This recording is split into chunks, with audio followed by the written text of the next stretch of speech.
Hello and welcome to a special edition of the India Story. I'm Vikram Chandra, and today we're going to be having a special focus on the situation in Israel and the Gaza Strip. This, of course, after one of the worst attacks of terror since 9/11, since 26/11, those massacres and that absolutely shocking brutality that was displayed by members of Hamas as they entered Israel a week ago, and the devastation and the havoc that they caused. This is going to be a particularly important issue, not just for the world, but also for India, because India, of course, has very close strategic relationships with many Arab countries and historic relations with them, but also increasingly important strategic relations with Israel. Immediately after the terror attack, Prime Minister Narendra Modi tweeted his support for Israel, and all week long there's been an absolute outpouring of emotional support for Israel after that terror attack from Indians, not just in India, but from Indians around the world. But at the same time, there are other questions also that need to be taken a look at. There's the immediate question. Yes, of course, Israel needs to be supported. Yes, of course, Israel has the right to defend itself after that horrific terror attack. But what is that response going to be? As Hamas is taken out in Gaza Strip, what happens to innocent civilians, innocent people in Gaza? How do you minimize casualties? How do you make sure that they are safe? What impact will that 24-hour deadline actually have? Those questions need to be taken a look at. And then there are the broader questions which have now started to be reflected even from the Indian Ministry of External Affairs. The longer-term solution, the fact that Netanyahu's policies may not have always been the right ones when it comes to lasting peace, the concept of a two-state solution and how that can possibly be implemented. Now, of course, the solution to the Israeli-Palestinian questions is not something that's going to happen right now, and perhaps it's not even the right time to actually be discussing it. But yes, the immediate question has to be taken a look at. How can Hamas be taken out? How can Hamas be dealt with? How can Hamas perhaps be punished for what it has done in Israel? But at the same time, how can innocent civilians be protected in the Gaza Strip? And how can we not have an unnecessary loss of civilian life? Those are tricky questions. And over the course of the next 1 hour, we're going to be turning our attention to all of them.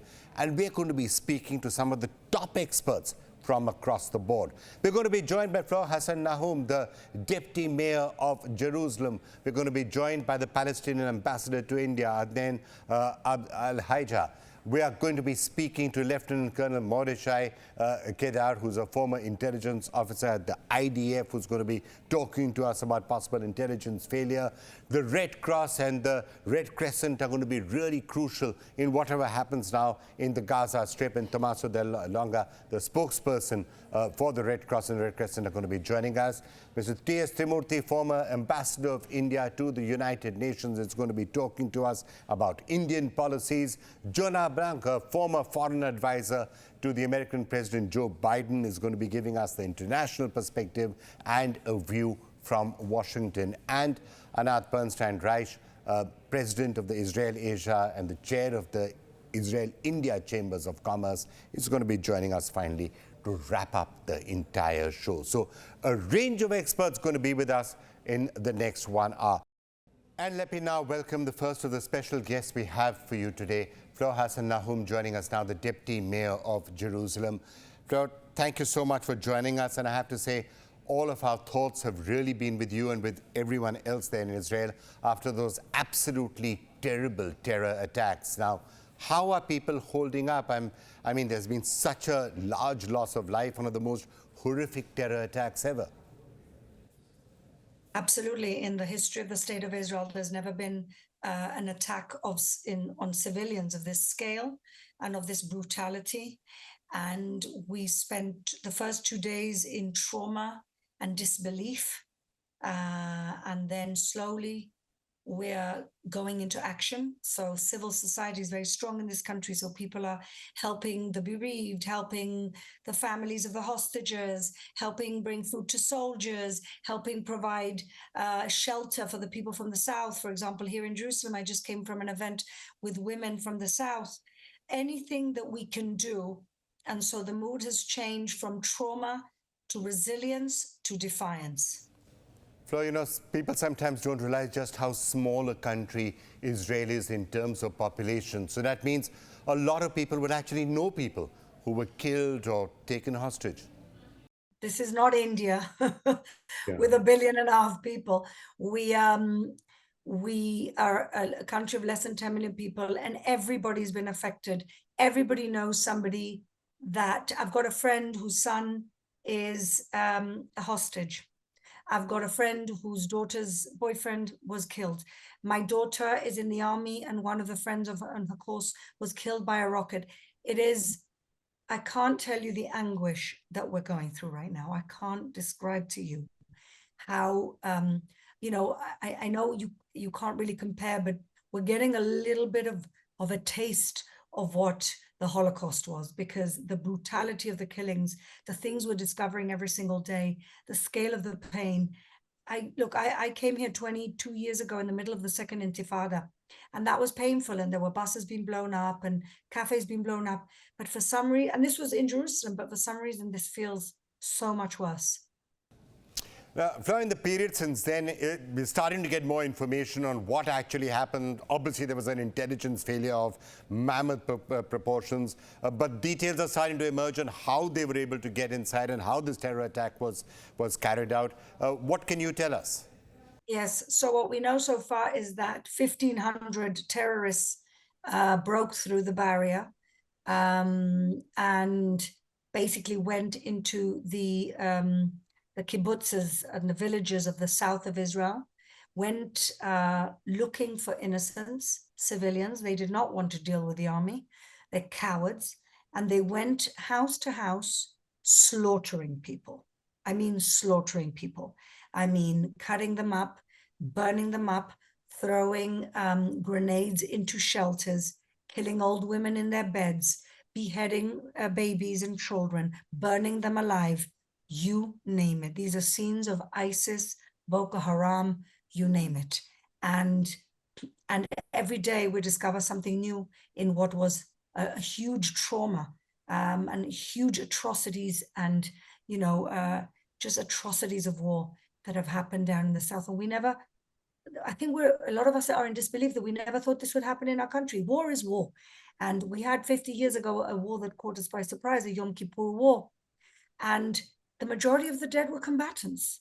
That's what happens in war. The majority of the dead here are civilians. And these people came to target them. They came to target civilians. They're cowards. And they took 150 back with them.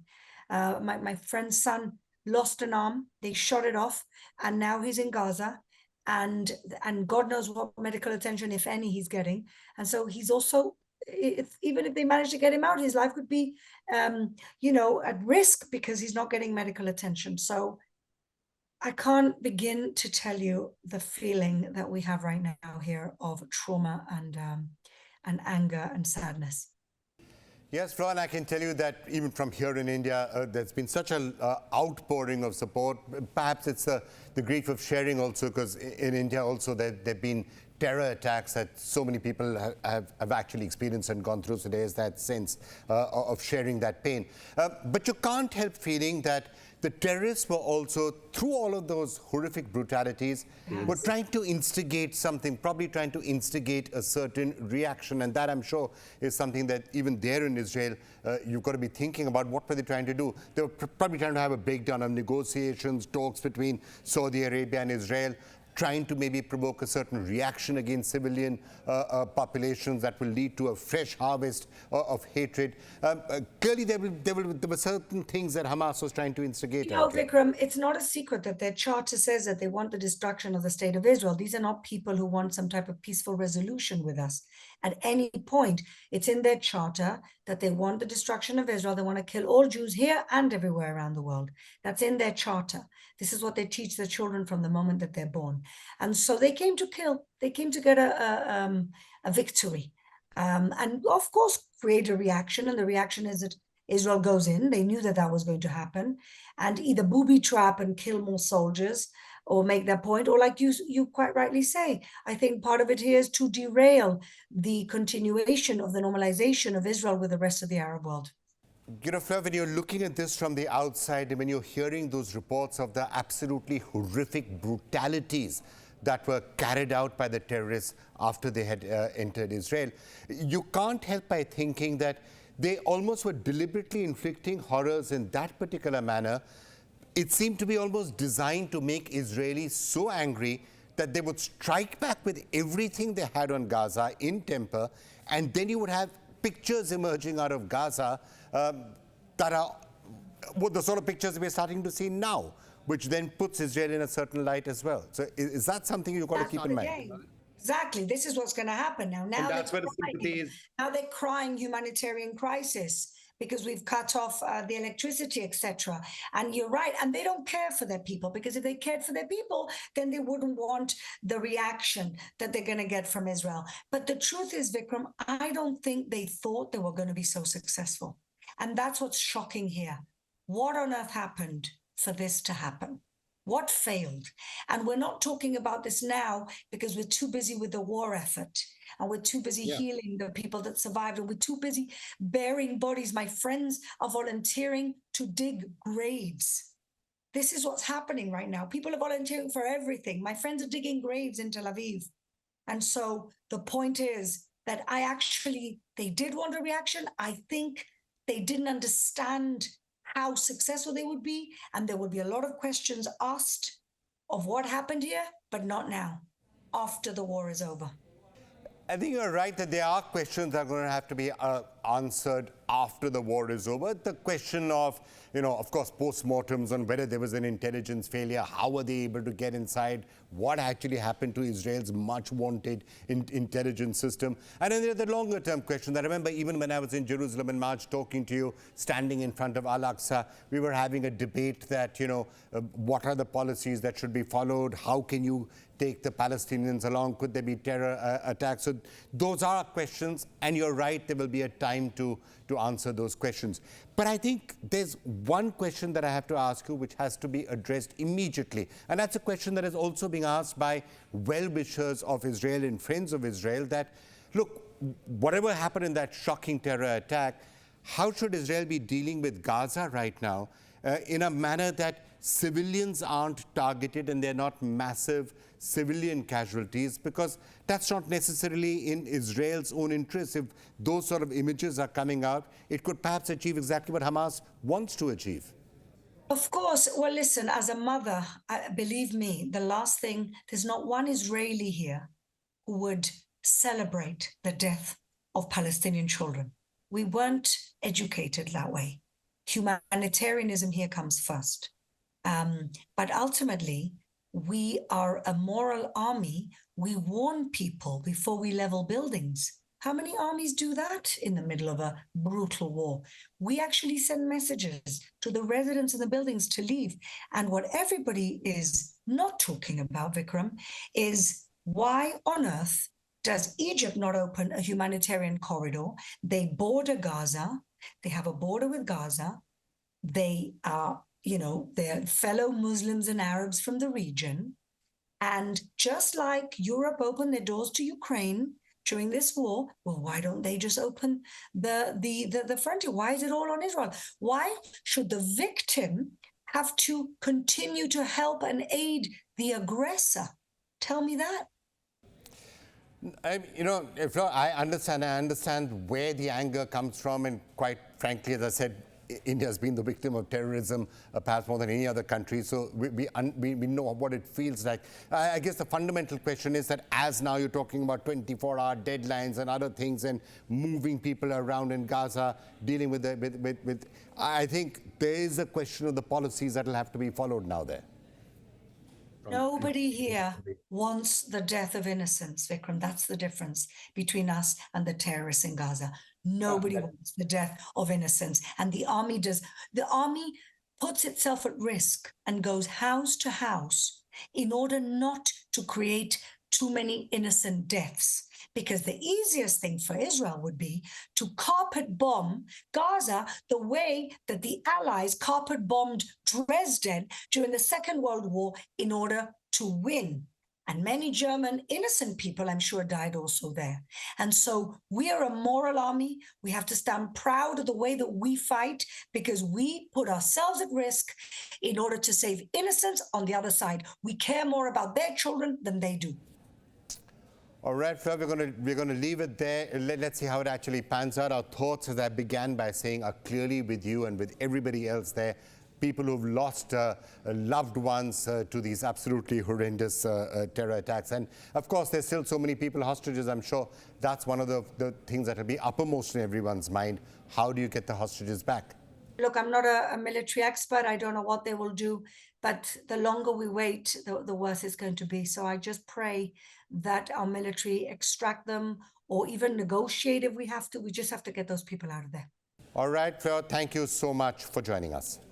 So anger, sorrow, grief, all of that clearly being seen in Israel. And that's not surprising after the terror attacks that we've been seeing. But then there are these other images also that we are now starting to see, the situation inside Gaza, emerging humanitarian crisis that is emerging out there, a 24-hour deadline to move people south of a particular line, the United Nations saying, can this possibly be done? How do you minimize civilian casualties in an all-out war that now seems to be approaching in the Gaza Strip? For this and other such questions, we are now being joined by the Palestinian ambassador to India, Mr. Adnan Abu Al-Haija. Thank you so much, Your Excellency, for joining us. It's a very disturbing time, clearly. How do you see the present situation? The present situation is very bad. In general, as you have heard, Gaza Strip is completely sieged. Even West Bank is sieged also. You can go to West Bank via Jordan or anywhere. But in Gaza, they have cut off electricity, fuel, food, medicine, water. So there is 2.2 million of the Palestinian people without all these things. Not only that, the Minister of War, who called himself Minister of Defense, has called the Palestinian people as human animals. So the situation is very bad, lots of massacre. The number toll of death is very, very high today. And this is the situation now in, let me say, in Gaza. So just looking at the humanitarian situation inside the Gaza Strip as what is clearly going to be a war to eradicate Hamas rolls itself out, what are you picking up on the questions of the basic necessities of life? And are you and others in the Palestinian Authority talking to other countries, for example, about how basic humanitarian material can be delivered at this time? We are doing our part. President Mahmoud Abbas is calling many leaders around the world, and the foreign minister also is calling many of the European who has give permission to Mr. Netanyahu under the name of defend himself according to the international law.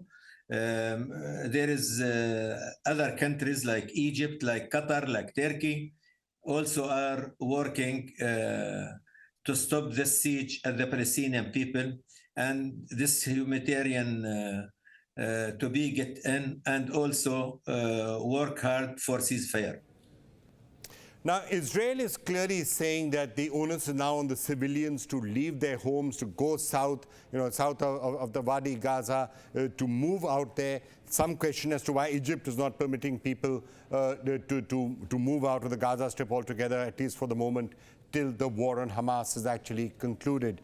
How would you react to those developments? And I think Mr. Netanyahu plan is to flee Gaza of people, and he was calling people to go to Sinai in Egypt, right? Because he thinks that the people will make the same mistake of 1948 or 1967. We are not going to be refugee again. Even what kind of massacre they have done, we will die in our homeland, and we are not leaving our homeland to anywhere. He can bomb as he wants. The responsible is the international community. He is not doing enough for 75 years to find solution to the Palestinian cause. They are really responsible, because this is the first time we can notice that Israel face a real problem. All the American and all the European has come directly with them. American, they send aircraft carrier. I don't know what is the need of that. Your Excellency, yes, it is certainly true that the humanitarian situation in Gaza is awful and that attention needs to be paid to that. But it has to be said that it was an absolutely horrific act of terrorism carried out by Hamas that actually led to this situation. And surely that is something that has to be kept in mind, the responsibility of Hamas for leading to this situation right now. But the truth is not what you said, because we haven't seen any casualties of babies or civilian. And I have a small video, not made by the Palestinian or so, by international agencies, says that the Israelis talk about casualties, but we have not seen, right?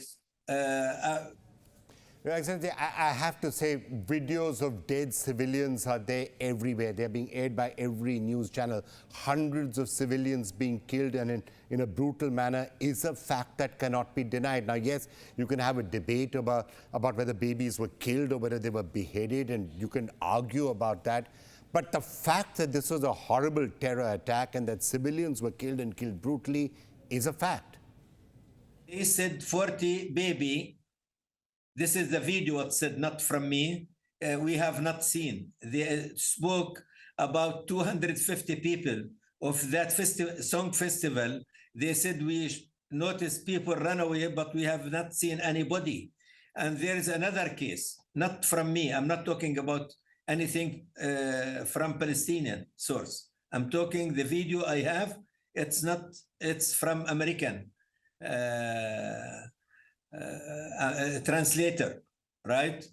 Now, whatever, I'm against any kind of killing of the civilian people. We are, as a Palestinian, not as ambassador of Palestine only, hope the Israelis will condemn, as we do, the killing of the Palestinian people as they condemn the killing of the Israelis people. We are against killing of the civilian from both sides. Your Excellency, let me just put it to you directly. As you were saying, there should be no civilian casualties on either side. So if there was this horrible terror attack carried out by Hamas, would you condemn it directly? Would you condemn a terror attack like that? By Hamas or not Hamas, we condemn the killing of the civilian from both sides, right? Palestinian or Israelis. Hope the Israelis will do same, because they don't do the same. Every day they commit killing of the Palestinian people. Do you know that they have killed this extreme government led by Netanyahu, Ben Gvir, and Smotrich, have killed 285 people till today morning from the beginning of this year in West Bank? I'm not talking about Gaza. I'm talking about the armed settlers, right? Those extreme settlers who burn homes, who kill people, who shoot cars, Palestinian cars in the roads with 645 military checkpoints minimize the movement of the Palestinian people in West Bank. The attack of the people in Al-Masjid Al-Aqsa, in the mosque, Al-Aqsa Mosque. We face all that of this occupation. We have signed Oslo Agreement to get peace. We are looking for peace. We don't want to see more war. We want to see our people living like any other people in the world. We want our children to play like any other children in the world. But the Israelis, they want to take everything, and they want us to live forever under occupation, and they will never get that. Now, I have to say that not just now after the terror attack when Netanyahu is getting a lot of criticism even within Israel, but even earlier, it is certainly true that the Netanyahu government has been getting criticism from around the world on hardline policies, uncompromising policies that may have not been contributing towards some sort of a long-term settlement. Have you been feeling that way in the Palestinian Authority, that there hasn't been that much interest in the Netanyahu government to try and find long-term solutions? For sure, since Netanyahu has come, not now, maybe this is his sixth government. Many wars have been during his, while he is leading the government, Israeli government.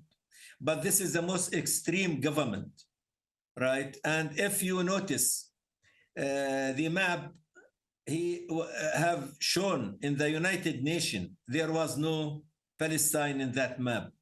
This is what is Netanyahu and what is his government.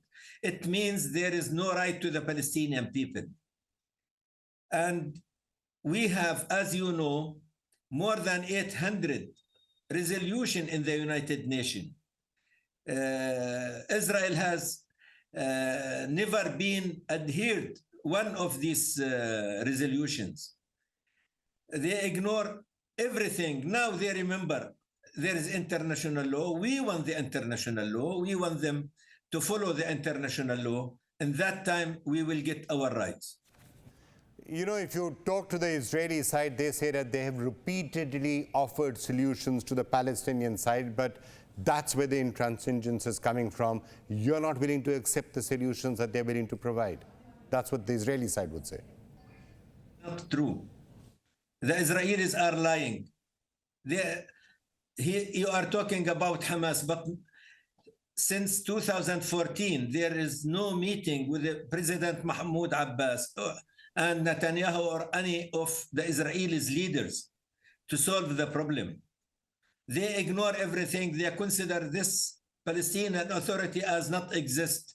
This authority is responsible for water, for medicine, for municipality, not anything else. They attack the Palestinian city every day. They kill the Palestinian every day. They attack our camps every day, right? They steal our water. We don't have water. They steal our water from West Bank. We have three main resources. They take it to Israel and sell it to us in very high price and certain amount.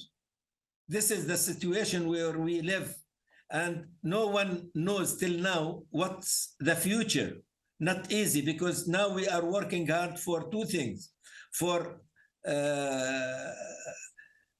offering food and medicine and water and the fuel to the people, to our people in Gaza. All right, one last question, Your Excellency. You are, of course, the ambassador of Palestine to India. What is it that you're telling the Indian government? What are you expecting from the Indian government in this very difficult situation? I'm expecting the Indian government to look to the cause from both sides. India used to lead the world supporting the Palestinian cause. The Indian people, sympathy with the Palestinian people and support. I think it's well known since the Mahatma Gandhi what is the Palestinian cause and what is the catastrophe of the Palestinian people.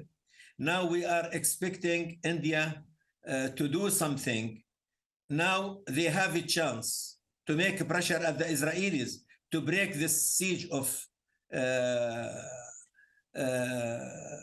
Gaza. Yes, and to let this extreme government who called people of Gaza as animals, human animals, right? To open the borders and to let these human things to go to 2.2 million in Gaza. All right. Many of the issues and concerns laid out there by the Palestinian ambassador Mafia earlier, they are longer-term questions which will have to be addressed, but I guess everyone's attention right now is going to be on what is going to be happening in the Gaza. Are the Israeli forces moving inside? What will happen? Will there be an evacuation? Will there be civilian casualties? What will happen to the hostages? And how, more specifically, can Hamas be specifically dealt with? To address some of those questions, we now have with us Dr. Mordechai Kedar, who's the senior military intelligence officer. He's been a senior military intelligence officer, also a scholar of Arabic culture, spent 25 years in military intelligence looking at Arab political discourse.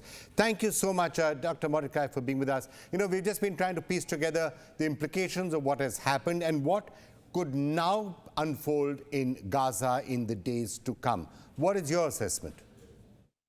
Well, first, we have to understand what we are facing. We are facing another ISIS group which tries to hide behind another name named Hamas. What we saw in the recent 5 days, how babies and children are being decapitated. Some of them's heads that were taken to Gaza. Women raped and then were burnt. Even some pregnant women were cut and the babies were taken out. In addition to mass killing of 1,300 and maybe even more Israelis, actually Jews, or they thought that they are Jews, all of them. This is an ISIS-like organization, and we are now fighting against ISIS, or against the ISIS ideology and the ISIS modus operandi, here right under our nose. Dr. Mordechai, I think what a lot of people are also somewhat surprised about, we've all grown up believing that Israeli intelligence is all-powerful, omniscient, this really powerful machine which knows everything that is happening. So I guess there's a sense of disbelief around the world that Israel was taken by surprise in this manner, despite some warnings that were there. Is there a sense within the intelligence community there in Israel, when you're talking to people there, a sense of shock as to how this could have happened? No, retroactively we see the information which was wrongly interpreted through the last year about their preparations, about their training, about what they prepare, about everything which they did in order to deceive us, as if it's going to be another day of some disturbances on the border, on the fence, which we thought is enough to stop them.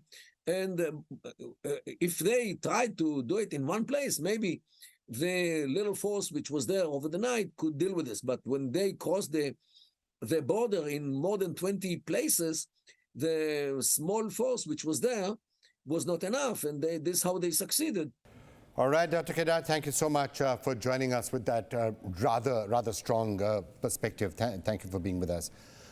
Well, clearly, it is going to be an all-out military offensive, and that means that humanitarian crisis we've been talking about, both inside Israel and inside the Gaza Strip, is something that is going to be a cause of considerable concern. And there are humanitarian organizations working on that. Joining us now to talk a little bit about that, Tommaso Daralonga, spokesperson and the media and advocacy manager at the International Federation for Red Cross and Red Crescent Societies. Thank you so much for joining us. Now, obviously, you're the organization tasked with trying to deal with the humanitarian situation. What is your assessment right now of the situation, both in Israel, which is recovering from that terror strike, and in the Gaza Strip, which is where I think attention is starting to move now? Yeah, first of all, thanks for having me today. So, yeah, the situation, of course, is very complicating and concerning. I would say that on both sides, civilians paid a huge price. And unfortunately, let me start saying that also health workers are paying the ultimate price. I mean, we lost 5 members of our family, one in the Israeli side of the Magen David Adom in Israel, and 4 yesterday on the Palestine Red Crescent in Gaza. So I think that the first thing to say is that in this escalation of violence, we really saw lack of respect and protection for civilians and for healthcare workers, and we reiterate our call to protect civilians and healthcare workers. How do you see the situation now in the next few days? Because here you've got the Gaza Strip. It seems to have been cut off from all sides. Talks about moving civilians to one place. Even for humanitarian organizations, if you had to bring in supplies, how could you possibly bring in supplies? Because there's a blockade in place and it may well be an active war zone very soon. Well, first of all, again, is the call on all the parties to granted respect and protection to civilians and healthcare workers. Second is also to get safety, so protection, respect, and then safety to healthcare workers, and also to get humanitarian aid inside Gaza, which is much needed. I mean, when we are talking about 2-3 days of fuel, or lack of medicine, or lack of water, or lack of food, we're talking about humanitarian needs that are rapidly escalating. Tommaso Della Longa, spokesperson of the Federation of the Red Cross and the Red Crescent, thank you for being with us and all the best for the tough task that lies ahead for you. All right, let's now turn our attention to the big question of what India should actually do and handle the situation. It's a tricky position. India has had a long-standing support for the Palestinian cause. India is a very close strategic ally with many Arab countries, UAE, increasingly with other countries, including Saudi Arabia. And there's this new strategic relationship and alliance with Israel, and a big outpouring of support in recent days for Israel after the terror attack. So it's going to be a tough tightrope walk that India is going to have to follow. For more on that, we're now being joined by a former Indian ambassador to the United Nations, Mr. T.S. Trimurti, who's lived in Gaza for actually 2 years as India's first representative to the Palestinian Authority. Thank you, sir. Thank you so much for being with us. Just wanted to get your perspective. How do you think India should deal with this present situation? Because obviously it's going to have to be quite a fine balancing line. Now, the Prime Minister came out immediately after the terror attack and condemned it. And yet now India is also trying to figure out all the other permutations and combinations in this. Firstly, let me say that I think the Prime Minister's initial reaction was absolutely the correct one. He called it a terror attack, and then he expressed solidarity. And true, I think when you see the scale and the audacity, the brutality of what happened, shock and awe, it was a terror attack. And therefore, it was important to call it so. And once you call it a terror attack, there is no justification for terror. And that's something we have all agreed to internationally, that they cannot have a reason for a terror attack being given. So that, therefore, nothing can really justify a terror attack. And that is why it is extremely important to understand that a terror attack, condemning it, is quite different from the larger issue, which is the Palestinian issue. And we should not confuse the two, much as people may like to confuse both these and try to bring it together. It is not correct. It's very, very different. Now, the policy which India has followed, and this I have mentioned it earlier in a couple of other occasions, is that we have tried to keep the bilateral relations with Israel separate from our relations with, or rather our stand on the Palestinian statehood. On the bilateral relations, we have grown very fast on technology and agriculture and a whole lot of things, and defense and trade. That's partly because we agreed to disagree. And we said that, yes, on the Palestinian track, we will support a two-state solution. And we do have differences with you on this. So we understood that there were two separate tracks. Ambassador Trimurti, some of the initiatives that India has been working on, does require peace and stability of some sort in the Middle East. Take I2U2, for example, very much an initiative that India has been part of. The relationship between the UAE and Israel and the USA and India, normalization of Saudi Arabia and Israel is something that India perhaps would have been very keen on. Both are becoming close allies of India's. We've also been looking at this entire Middle East corridor connectivity. So this flare-up is clearly not something that India would be very happy about, and India would be hoping that things quieten down as fast as possible, even though that seems somewhat unlikely right now. I think absolutely, it will be this thing, but it's not going to quieten down, because I think at the end of the day, there's been a huge attack on Israel, and they have themselves said that they will have to have a disproportionate response to it. That's what they have said. And so we have to be very, very wary of where all this is going.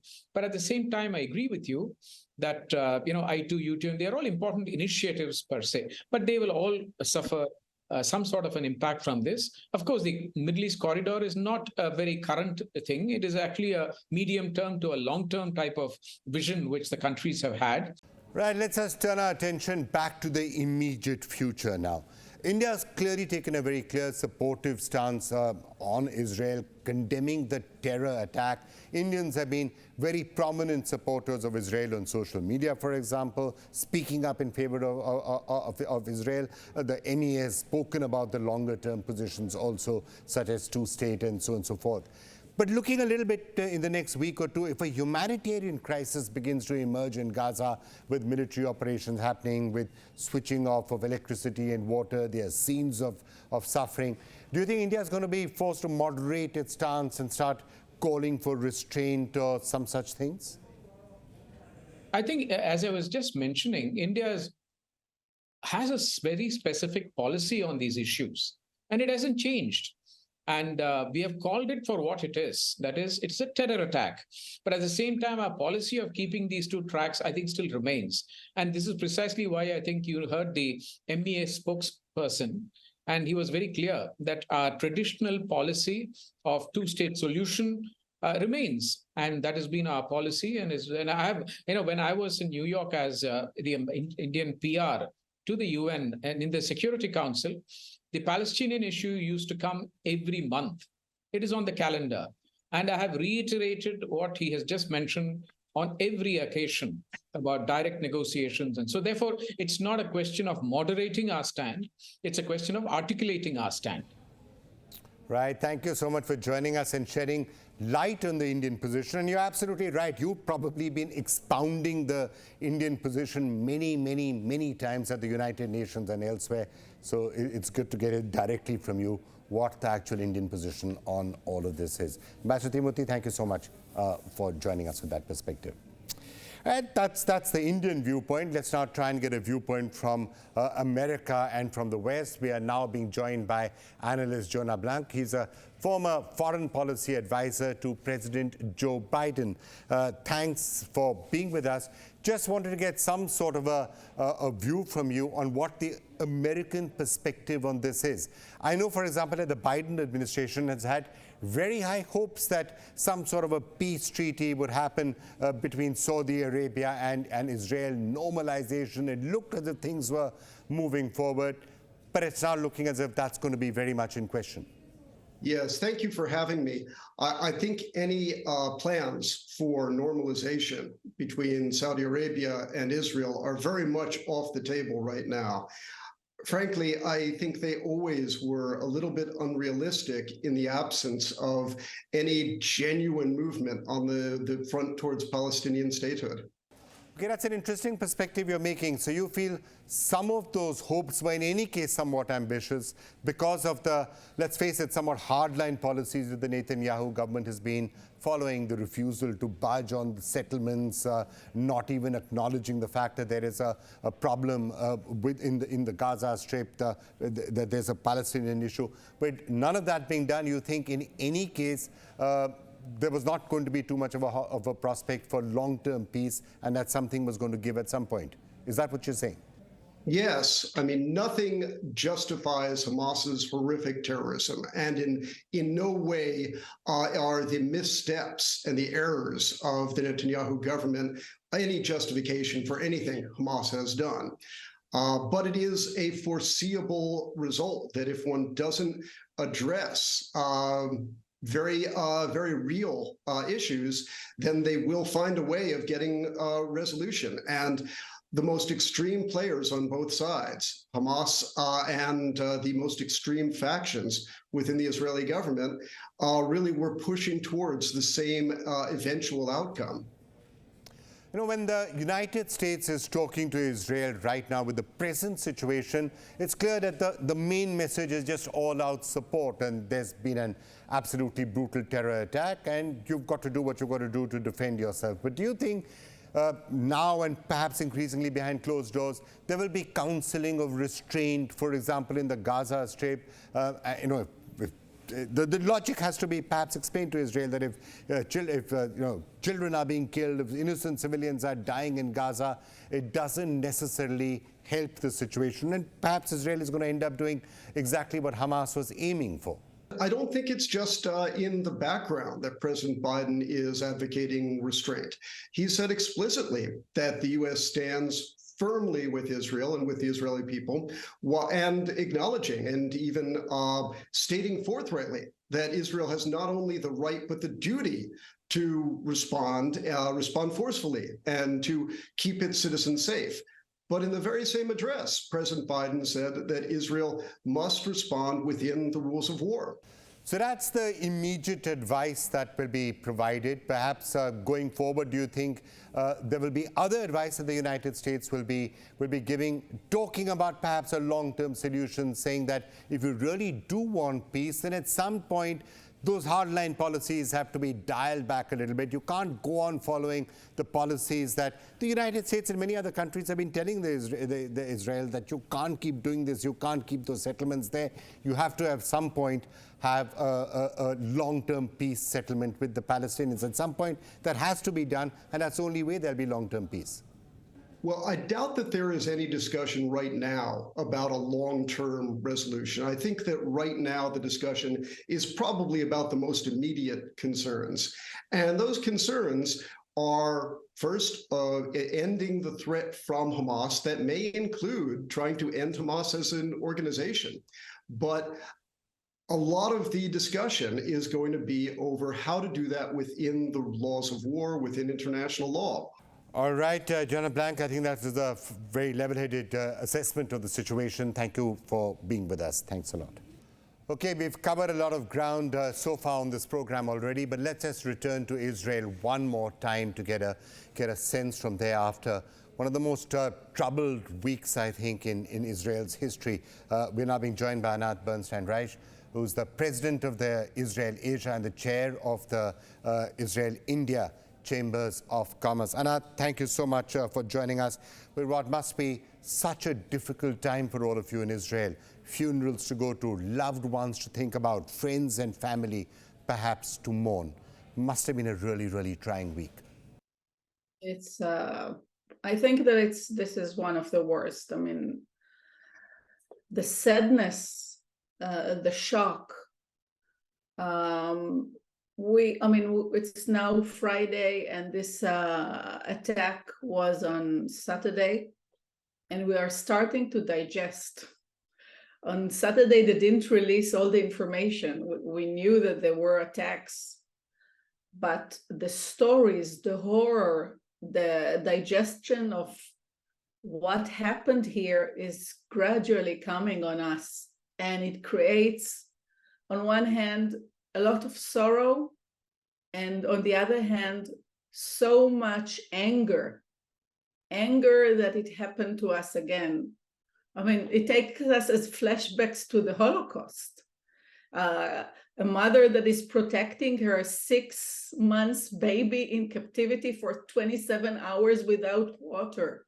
A family that is taken and butchered and raped. And since that we were trying to avoid all this week, all those videos that it's not shown to us in the Israeli television, but in social media, you cannot ignore it. And I mean, it's barbaric. All right, Anat, now from the shock, from the anger that I know many in Israel are feeling, of course, the attention is also now starting to move to what should be done with Hamas, and there's a lot of anger out there. But there's also now some increasing talk about what should be happening inside Gaza, the 24-hour deadline, should the residents of Gaza go south. The entire basic question of how can a military offensive be carried out while still trying to minimize civilian casualties? How do you eradicate or deal with Hamas without having too many civilian casualties? First, we need to remember the hostages, okay? There are 200 hostages, 85-year-old people, dementia, with their caregivers that were taken to captivity, and there are babies 6-9 months old. So this is one thing that we need to remember in this equation. and they must be released immediately. And the global community, the world community, including India, should take part in this so important humanitarian act. Release the hostages, especially the young and old that are just helpless. Anatna, you've dealt very closely with India for a long period of time, been one of the people who's been really championing India-Israel relations for a very long time. What are your expectations and expectations from Israel, from India right now? Obviously, a massive outpouring of support in India, sharing the grief of Israelis after the terror attack.